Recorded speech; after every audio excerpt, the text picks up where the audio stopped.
Assalamualaikum warahmatullahi wabarakatuh. Kepada jamaah ngaji hati semua dimanapun Anda berada, sore hari ini kita berada di lokasi pembangunan Pondok Pesantren Husinatul Abrar. Kita sekarang bersama dengan Ustadz Taib atau biasa dipanggil Mas Taib. Beliau adalah santri senior, santri Kalong yang selalu mengikuti kajian yaitu setiap malam Selasa itu yang selalu unit banter dewe. Nah, pada sore hari ini kita kesempatan untuk wawancara atau ngobrol-ngobrol tentang hubungan murid dengan guru. Mas Taib, gimana kabarnya sore hari ini? Alhamdulillah sehat walafiat. Ini yang mungkin banyak jamaah belum tahu tentang Mas Taib ini. Dulu jenengan bisa kenal atau tahu dari tentang Pak Kiai Toha itu sejarahnya gimana? Tolong sampean menceritakan. Ya, sebenarnya terima kasih. Assalamualaikum warahmatullahi wabarakatuh. Waalaikumsalam warahmatullahi wabarakatuh. Kepada semua jamaah ngaji hati malam Selasa yang saya hormati. Cerita awalnya adalah sekitar tahun 97 Pak ya, 976. 97 aku umur 17 tuh Mas. 9 pinten Pak ya? 2007. Oh, 2007. 2005. 2005 ya. Waktu itu saya itu setiap hari di Mayangkari itu masih sepi ya, dari pendidikan agama, pendidikan apa itu masih biasa-biasa saja ya, dininya seperti itu. Bahkan adzan masjid, musola itu masih bisa dibilang hanya maghrib dan isya dan subuh. Belum ada Mas Rul ya, yang namanya isin DRU. Malah saya waktu itu saya malu untuk mau adzan itu saja yang malu saya. Ini gimana orang pada jagung, saya harus berjalan sendiri. Dan yang lebih saya ingat-ingat sampai sekarang itu sewaktu Pak Yatuh ini masih di pondok pesantren Tanggir. Waktu itu saya bersama pamong-pamong, mungkin Pak Ok dan Pak Lurah itu memberikan perjuangan sama yang kawis. Dan alhamdulillah Pak Yatuh waktu itu masih di pondok Pak ya. Itu ditarik oleh Bapak Mudin untuk mengisi ngaji Jumat. Ya. Dan waktu itulah saya itu agak simpati dengan Pak Yatuh ini. Karena apa? Di samping pendidikannya tidak nyosau ya kepada Kiai Sepuh itu kan biasanya agak kenceng ya ya. Dan ini luar biasa. Dia itu memakai hukum apa ya yang bisa diterima masyarakat. Fleksibel.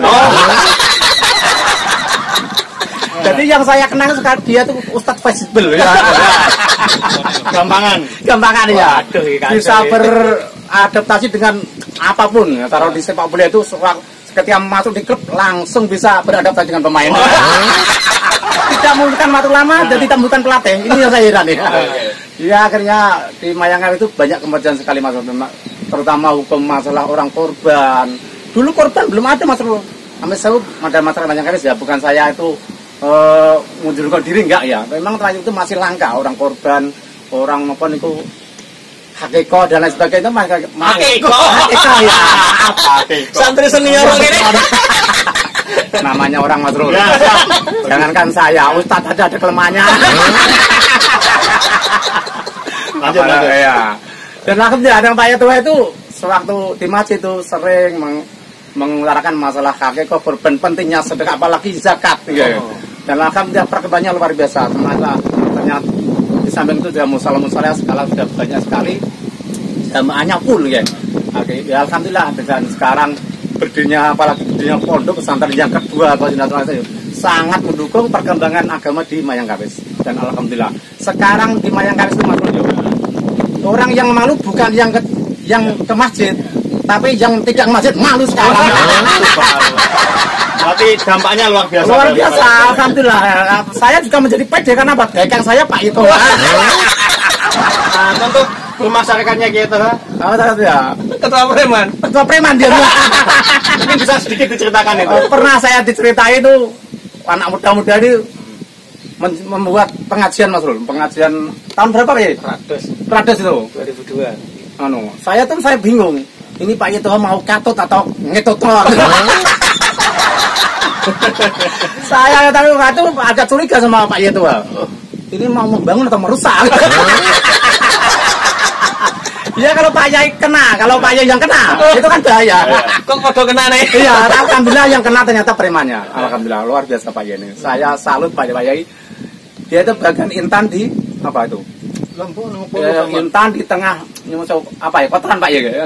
Tapi selalu bersinar enggak pernah tertentu. Sama nganggep aku kotoran. Mboten maksudnya lingkungannya Pak ya.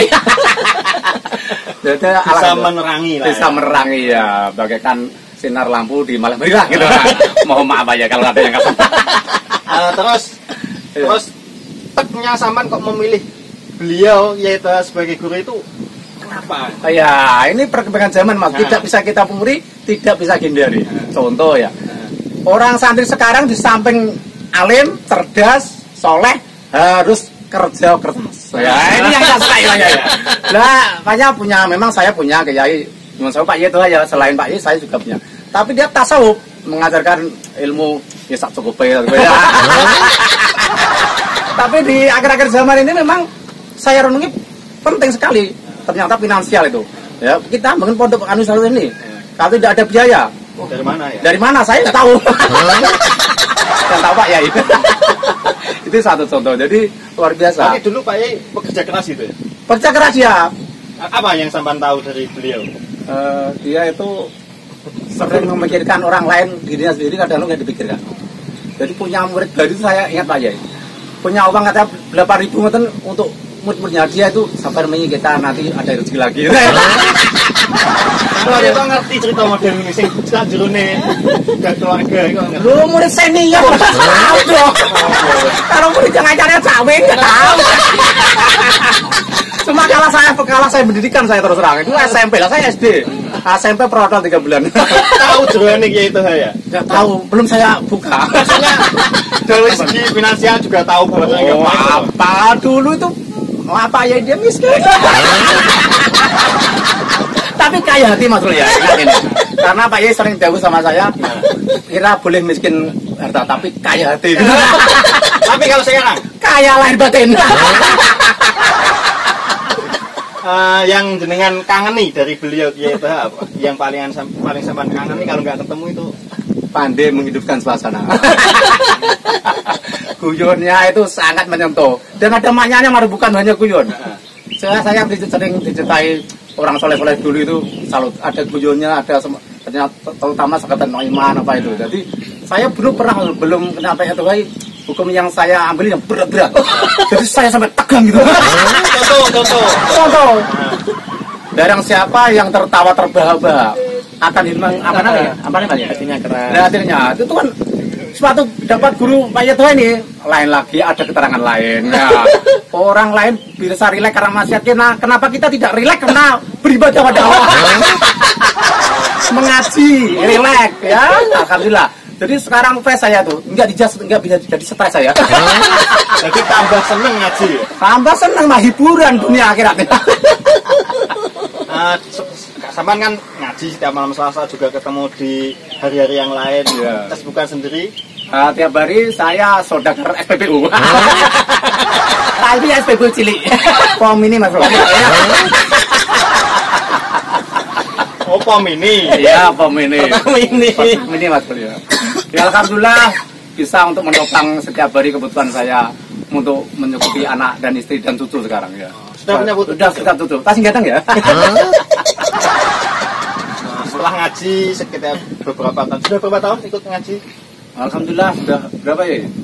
15 tahun. Sudah 15 tahun ngaji sama beliau. Iya. Baru 15 tahun. Iya. Perubahan yang paling signifikan dalam kehidupan Sampan setelah ngaji itu apa yang Sampan rasakan? Iya, kedamaian lahir batin Mas Bro.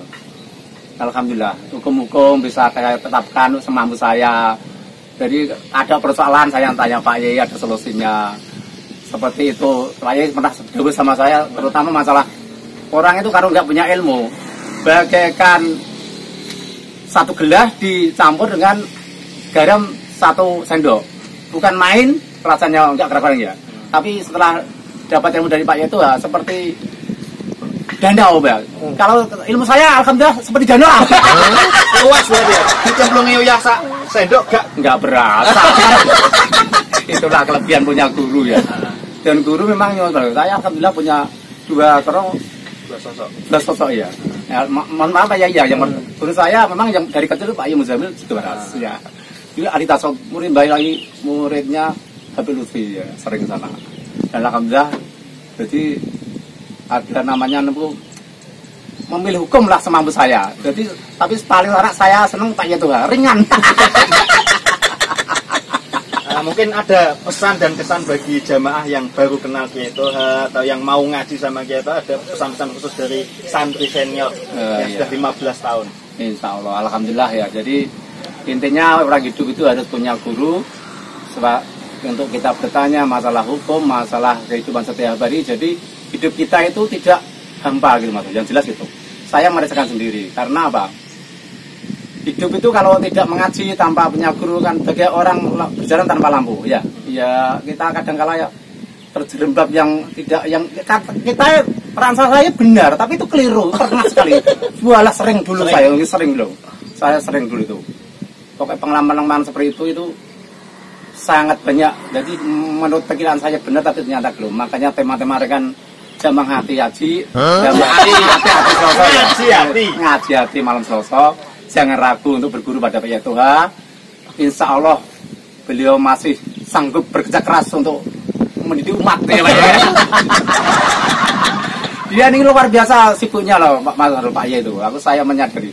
Sampai juga tahu ya kesibukan. Wah, luar biasa, masih bisa mengajar, masih bisa bertemu saya di setiap pagi, luar biasa. Pada setiap hari dipanggil Gus Ba. Alhamdulillah, ini murid kesayangan Gus Ba Pak Yaitu ini ya. Saya murid kesayangan Pak Yaitu. Jadi sampean ke Gus Ba nasab apa cara sanate saiki ya? Saiki ya. Cuma 1 ya? 1 senti. Berarti nggak lewat YouTube tok. Oh, bukan. Saya juga pernah sowan ke sana Pak Yaitu. Ada lagi yang ingin disampaikan? Ya, saya kita tutup sekian karena mungkin saya juga saya ini nyusul saya saat ini puasa jadi lemes saya. Puasa guyune banget apalagi nggak puasa ya. Luar biasa. Alhamdulillah, semoga barokah. Amin amin. Di dunia wal akhirah maksudnya. Saya kira cukup sekian teman-teman ngaji Tombo Hati malam Selasa. Ngaji hati malam Selasa. Ada kekilapan saya berkata-kata karena saya itu pendidikan SD, ya bukan pondok, bukan tapi SD. Jadi tapi kalau ilmunya sak danau. Insya Allah dengan bimbingan Pak Yaitu menjadi banyak ilmu saya. Jadi teman-teman yang punya niat untuk memperbanyak ilmu marilah hadir nanti malam. Ya nanti malam itu kan lab ya. Apa lagi sudah mungkin? Ada tutup, silakan ditutup. Ya cukup sekian. Apabila ada kata-kata saya yang kurang cocok bagi teman-teman ngaji, minta maaf yang sebesar-besarnya. Akhirul kalam, assalamualaikum warahmatullahi wabarakatuh. Waalaikumsalam warahmatullahi wabarakatuh. Itulah bincang-bincang kita dengan santri senior. Mungkin ada tambahan dari Pak Yai bagaimana menanggapi tentang santri yang gitu kocak. Monggo ya. Saya itu punya penyakit kagian mikir, punya penyakit perut sering karena kagian mikir, dan obatnya itu harus rileks. Jadi kenapa saya selalu rileks? Kalau pagi ngobrolnya tentang poligami. Jadi ya itulah beragama itu seperti itu. Masyarakat bermasyarakat juga seperti itu. Pernah Mas Taib itu masuk rumah, di dalam rumah itu ada tamu, perawan, atau sak memen.